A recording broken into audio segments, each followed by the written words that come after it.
So okay mga paps, kung mahilig ka mag DIY, panoorin mo tong video na to. Baka kahit paano may mapulot ka rito. Okay?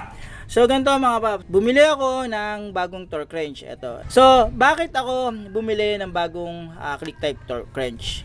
Kasi ganito yun mga paps, hindi ko na lang kasi na-document yung iba. Marami na rin pagkakataon na napuputulan ako ng bolt. So siguro ang maganda sample niyan sa ignition coil, yan yung bolt na naputulan na ako. Sa valve cover, yan, sa cylinder head ng ng scooter, yung cover niya, naputulan na rin ako. Sa valve body, naputulan na rin ako.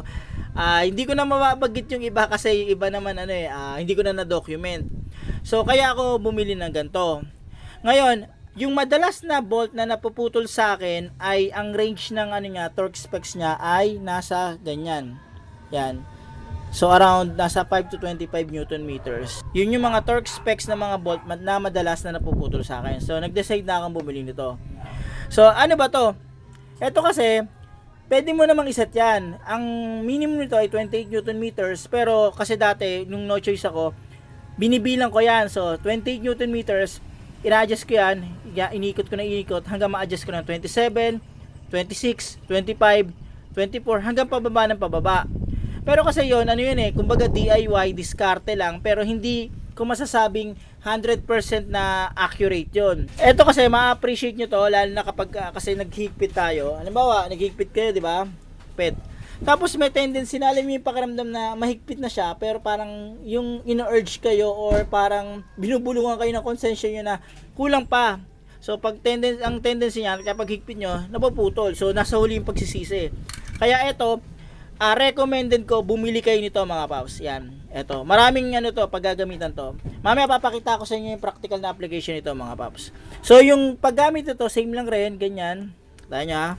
Yan, nakalagay naman diyan. Yan, 5 to 25 Newton meters. Yan, i-adjust niyo yan, ikot niyo. Ganun rin. Diba, set nyo sa 5, yan, titingnan niyo nakatutok sa 5, ilalak nyo. Yan, basic na basic lang, di ba? Yan. Meron din dito yan yung foot pounds. Yan. Yan. So, yan. Hindi ko kasi masyado ginagamit yung foot pounds eh. Mas sanay ako sa Newton meters. Okay, so ito siya. So, ito yung malaki ko. Tingnan nyo naman, di ba? So, napakita ko sa inyo kung saan to pwedeng magamit. So, ganito. Kasi yung mga mahihilig mag-DIY dyan, una nilang ginagawa, yung mga basic na DIY, gaya ng throttle body, yan, valve cover, ano pa ba, ignition coil, spark plug. Ito yung pinakamagandang nito, application nito. So, ito, yan, sa ignition coil. So, kapag tinanggal natin to, nasa loob yung spark plug, di ba? Ngayon, ito, yung na to, bolt na to, na-experience ko na rin maputulan yan. Yan, okay? Usually sa gantong ignition coil na bolt, ang torque specs nito ay 8 to 9 Newton meters. Okay? So, 8 to 9 Newton meters, set lang natin yan dyan. Yan. Okay, nakaset na to. Ano nyo yan, set nyo lang. Nakaset na to mga paps. Ang sinet ko rito ay 9 Newton meters. So, ganito. So, ito, hindi na kayo matatakot na maputulan. Bawa yan. Diba? Huwag natin ha. Huwag ko lang ha. Yan.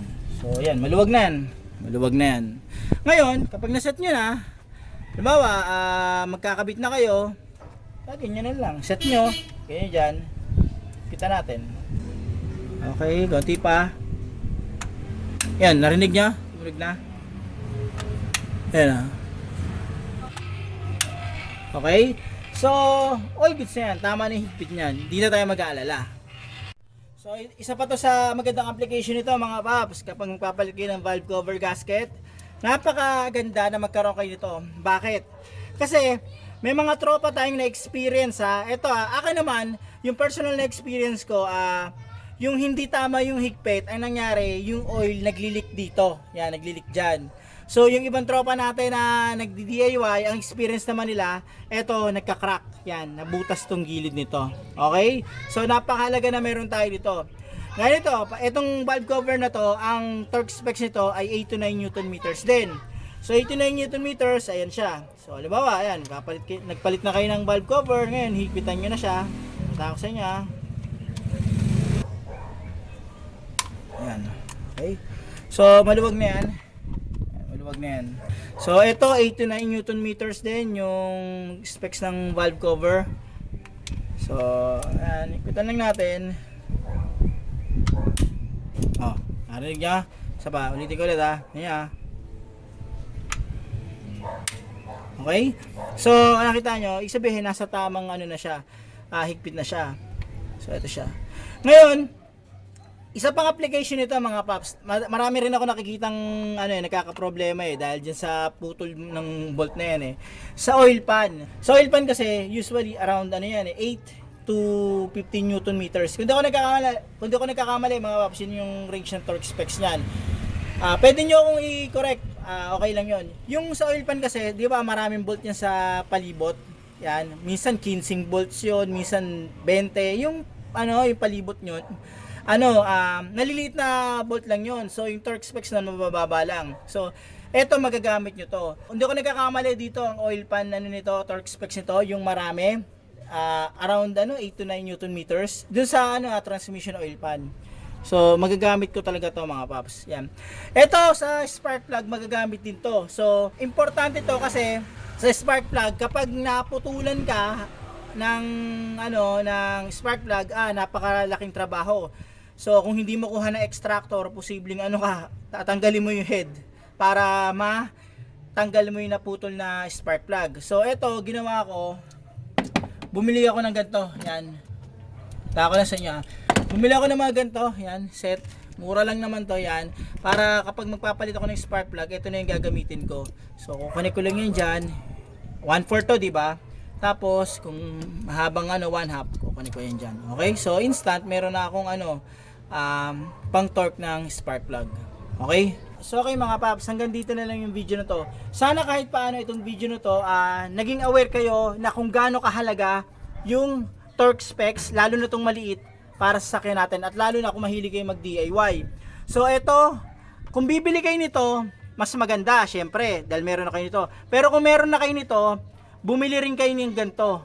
Napaka-importante nito mga paps kasi bago kayo magsisi sa huli, kakahigpit nyo yan, nanggigil kayo, bumili na kayo ng ganito mga paps. Hindi naman ganun kamahal to kumpara dito sa malaki. So ito, makakakuha ka nito siguro around 400 to 500, depende sa shop. So ito, bili ko lang rito, nasa 420, 450, parang ganun yan. So ito, importante yan. Ngayon ito, dito, paalala lang, dito may tolerance to.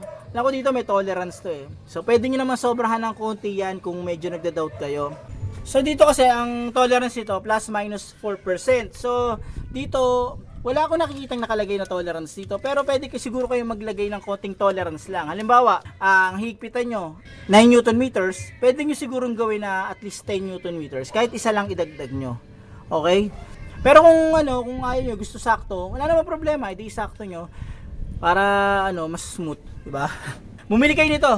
Lalo na kung mahilig kayo mag DIY, importante to mga paps. Paano mga paps? Maraming salamat sa inyo.